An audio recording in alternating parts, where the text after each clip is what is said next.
Pada awalnya Banten adalah bagian dari Kerajaan Sunda.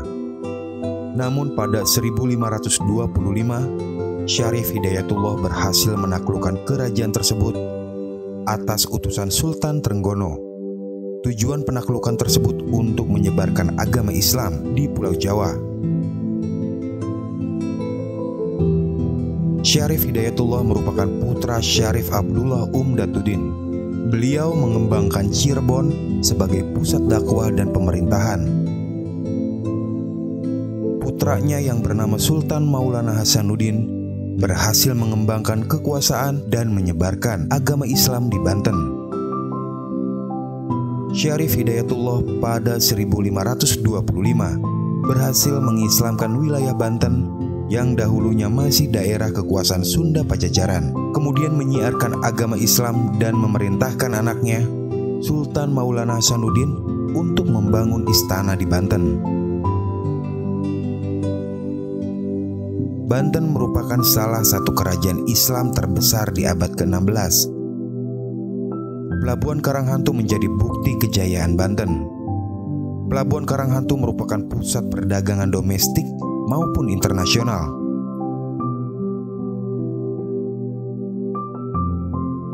Para pedagang Cina, India, Turki, dan Arab membawa rempah-rempah ke Pelabuhan Karanghantu sebelum dijual ke Eropa. Makna hablum minallah atau hubungan vertikal manusia dengan Tuhannya tersirat di balik keunikan sejumlah bangunan yang berada di Masjid Agung Banten ini.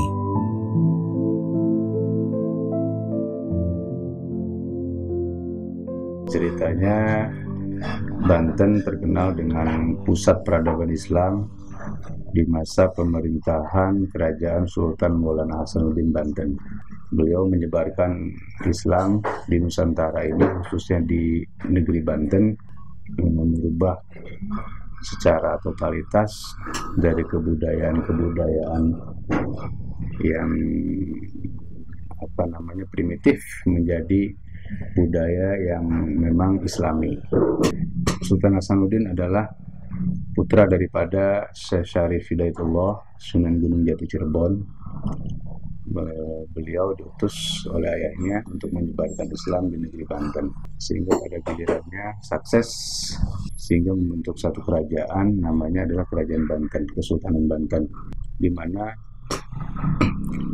terbukti sebagai bukti sejarah Kesultanan Banten. Di sini berdiri satu masjid agung Kesultanan Banten dan menara Banten sebagai ikon atau sebagai pusat peradaban Provinsi Banten, di mana dua ikon ini adalah selain diakui secara nasional, begitu juga diakui secara internasional. Dengan keberhasilan Sultan Maulana Hasanuddin Banten ini, kemudian banyak masyarakat yang tadinya kehidupannya primitif secara agama, kemudian sekarang menjadi terang benderang mengikuti tuntunan Rasulullah Muhammad SAW berkat perjuangan Sultan Maulana Hasanuddin Banten. Selain dikenal dengan pusat peradaban Islam, Banten juga dikenal dengan kejawaraannya, kemudian ulamanya, kemudian santrinya.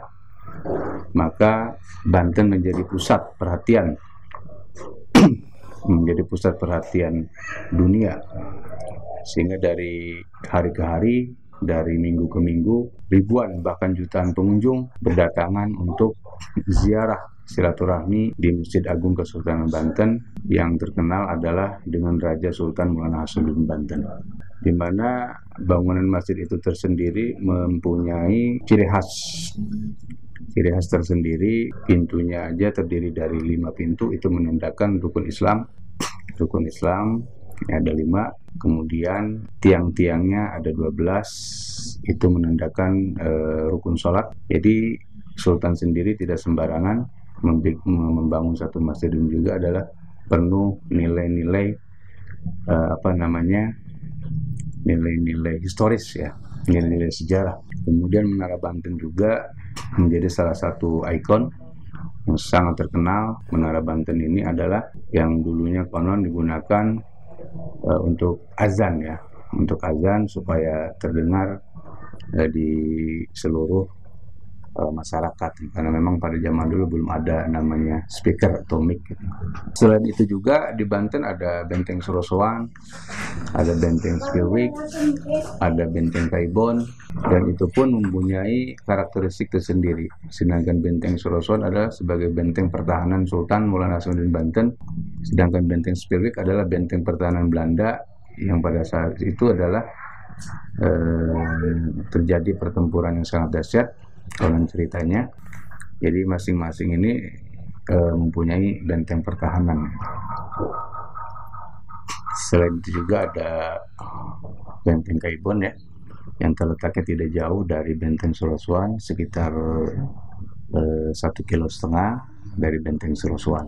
Di luar itu juga banyak sekali sebagai bukti-bukti sejarah bahwasanya Banten pernah mengalami masa kejayaan, di masa kejayaan Sultan Maulana Hasanuddin, zaman kejayaan Sultan Ageng Tirtayasa, kemudian juga Sultan Abdul Mafakir.